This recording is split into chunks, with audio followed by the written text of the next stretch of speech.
Remember me when I'm gone away, gone far away into the silent land. Those words from one of Christina Rossetti's poems remind us of the importance of memories, especially our memories of someone after they've passed away. And remembering is, of course, one of the reasons for us being here this afternoon. We've gathered for a few minutes to remember and celebrate Bob McIvor's long life. Good afternoon, everyone. My name's Sam Hanna. I'm an independent celebrant, and it's my privilege to lead this celebration of Bob's life. In speaking on behalf of his children, Jenny and John, and all the wider family, I'd like to offer everyone a warm welcome and thank you for coming to pay your respects this afternoon as we celebrate a long life well lived. When someone dies, you grieve because of your love for that person.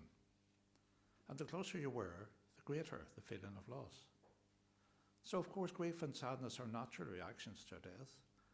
But this afternoon, don't think in terms of what you've lost. Instead, remember all the good and happy times in Bob's life. And now, before we hear a little about Bob, can everyone please stand to sing the hymn, Amazing Grace?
Please be seated.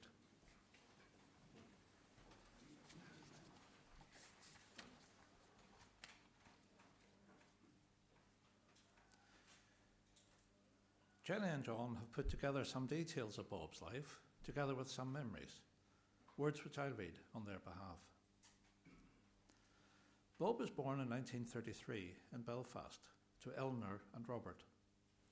A placid and much loved youngest child, he was particularly close to his older sister Marjorie, with whom he enjoyed a wonderfully playful sibling relationship, and they remained extremely close until her passing. Marjorie's son Yule and daughter Fiona have continued that strong connection, particularly during the last couple of years. As a young family, the McIvors did have some difficult times, with their house being destroyed in the Blitz, forcing them to relocate to a local farm where they stayed with relatives. Despite this setback, Bob did very well at the various schools he attended, finishing at Belfast Royal Academy, where he took his leavers certificate in English, French, History and Latin a year early. He then moved on to Trinity College Dublin, where he graduated in English and French. And this was followed by a year at Queen's, where he gained his Diploma of Education. Bob's teaching career started at Bangor Grammar School, where he taught English, French and Latin. After 2 years, he moved on to Coleraine Academical Institution, living initially in the boarding department until his marriage to Sheila. He taught at Inst for 12 years, before moving to Coleraine High School and becoming head of the English department. He remained here until he took early retirement, but was a much loved and highly respected colleague, doing very well to keep on the right side of a largely female staff. Most of the time anyway. He taught so many girls over the years that former pupils were always popping up in unexpected places and recounting their fond memories of Mr. McIvor. Retaining his youthful good looks, he was always recognisable about town, and naturally he loved to hear how much they had enjoyed his inspirational classes, or being in one of the many successful drama productions he was involved in. And as well as producing successful plays in school, he was, of course, an extremely talented amateur actor in his own right, winning various individual and collective awards. This was a hobby at which he excelled, and it provided him with some wonderful friendships and theatrical nights to remember. Golf was another pastime that Bob very much enjoyed, being a member at Port Stewart for many years, although it was the camaraderie and exercise which attracted him to the sport, rather than natural talent. When he could no longer play himself, he still avidly watched on television, along with the rugby, football, cricket, horse racing, tennis, Formula One, etc. Following his separation from Sheila, Bob remained a constant presence in the lives of their two much-loved young children, Jenny and John. Indeed, they travelled over to stay with him every school holiday, until Sheila's sad passing at the age of 39. The children then moved back to Coleraine permanently, and he became a full-time father once more. Not an easy task, but one that he successfully embraced in order to provide them with a stable and loving home environment. His cooking also improved over time, much to everyone's relief. Although he never remarried, Bob was in a long-term relationship with Sandra for many years, and they remained the dearest of friends until the very end. Her twin sister Carol, her daughter Caroline, and granddaughter Ella were all wonderfully special to him, and they very much enjoyed being part of their warm and loving family circle. His closest male friend, Dermot, a fellow teacher from his CAI days, was also a hugely loyal presence in his life. Their shared love of good coffee, rugby, politics, history and nature meant that they never ran out of conversation. Both also served as president of Coleraine Probus, enjoying the many social and educational opportunities it provided. Dermot's kindness, and later that of his lovely wife Betty, was something that Bob greatly valued, and their daily phone calls were an essential part of his later years. That, and completing the Telegraph crossword, of course. Bob's greatest joy in life, however, was undoubtedly seeing his two children happily married to Steve and Tanya, respectively, and welcoming into the world his two wonderful grandchildren, Robert and Hector. He absolutely relished talking to the boys about countless different subjects, and likewise they were both strongly drawn to him, enjoying a close bond despite the geographical distance.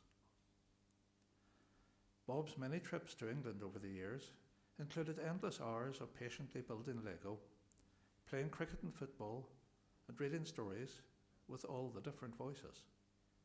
Nobody could read a better bedtime story. Similarly, the boys have both loved coming over to Coleraine to visit Baba Bob, or the Bobster as he was affectionately known, and discovering their Northern Irish roots. He was so proud of them both and all their many accomplishments. Sadly, the last couple of years after Bob broke his hip were extremely testing for him, but he will always be remembered as a true gentleman, a much-loved son, brother, father, uncle, grandfather, and special friend. We all loved you so very much, and your handsome smile will stay on our hearts forever. And having heard a little about Bob, we'll now pause for a few moments of reflection, which will allow each of you to reflect on his life and remember the love, laughter, friendship and inspiration he brought into your lives over the years. This will also be an opportunity for any of you to offer a silent prayer for him. And during the reflection, you'll hear Ella Richards sing The Lord's My Shepherd, accompanied on piano by her mum, Caroline Richards.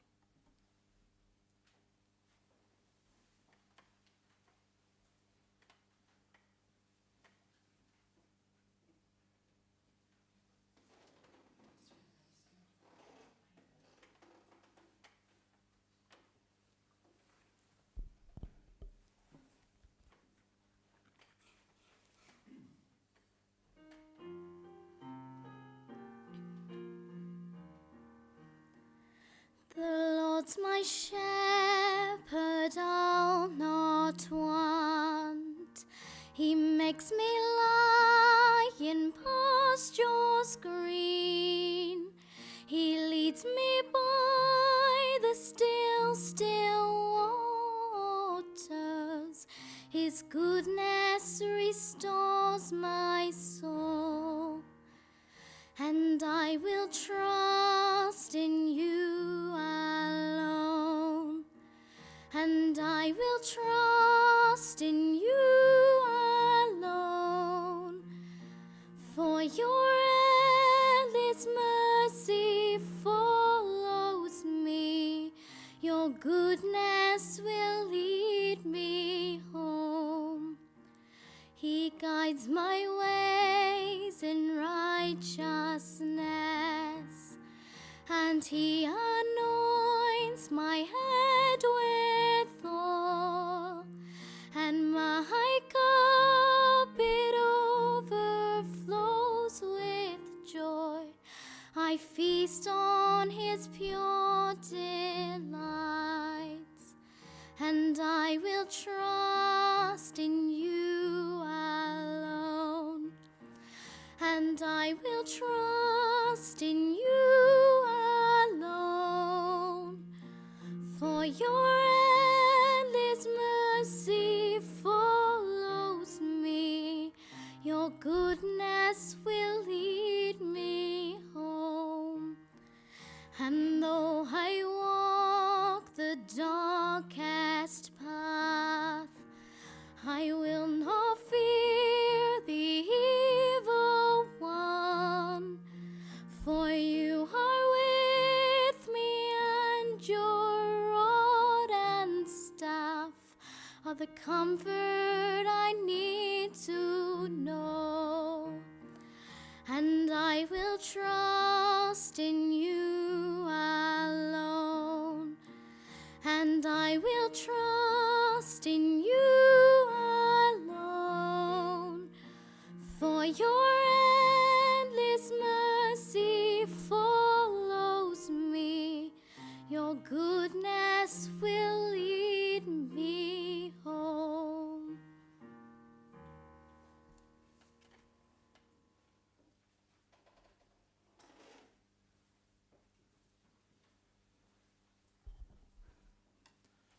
Thanks, Ella and Caroline. We'll continue now with two poems. The first, Jenny will read a poem written by Henry Scott Holland called Death is Nothing at All.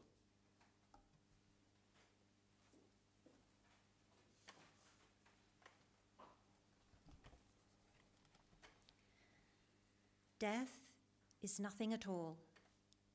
I have only slipped away to the next room. I am I, and you are you.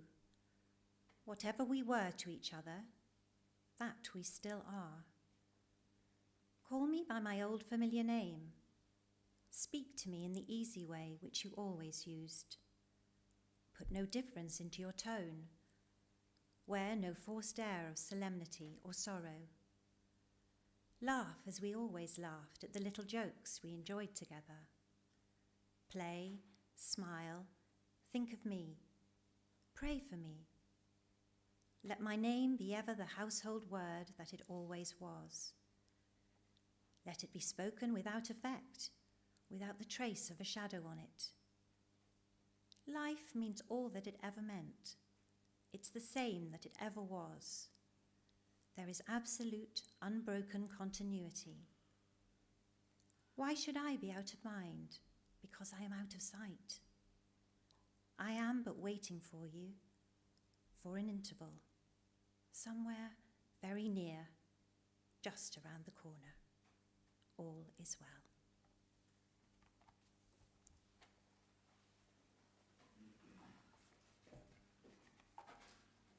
Thanks, Jenny. And now, Bob's younger grandson, Hector, will read part 8 of Clearances, written by Seamus Heaney.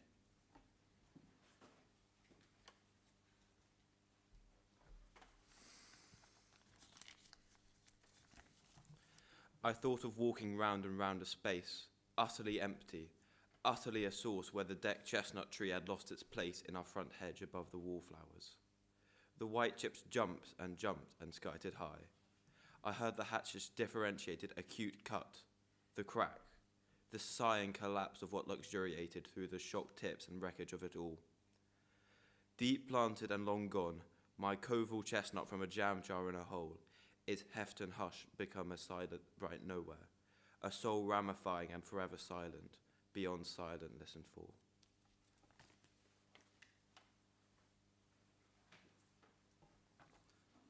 Thanks, Hector.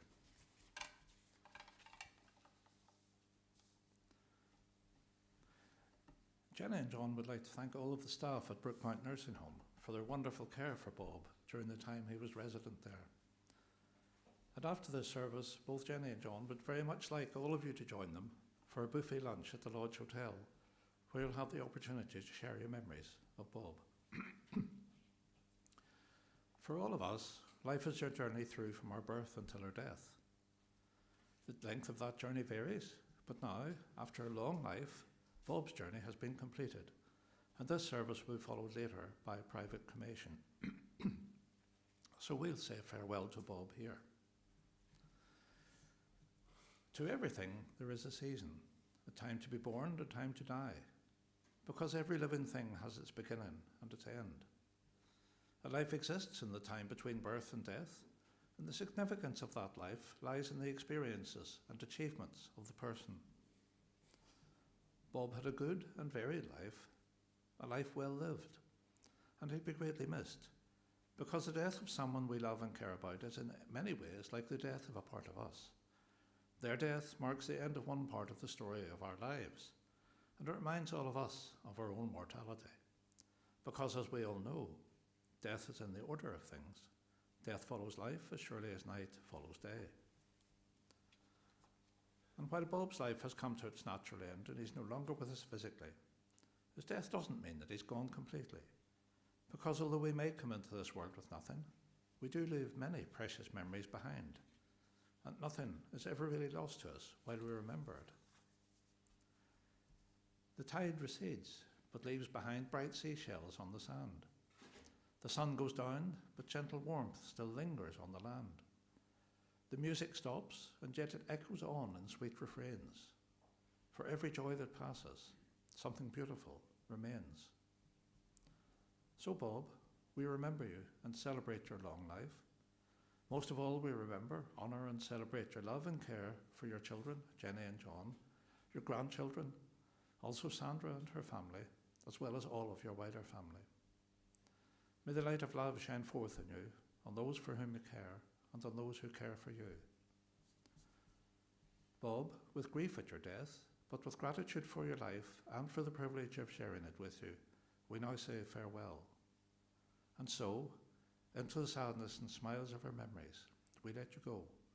Go safely, go knowing you're loved and will never be forgotten.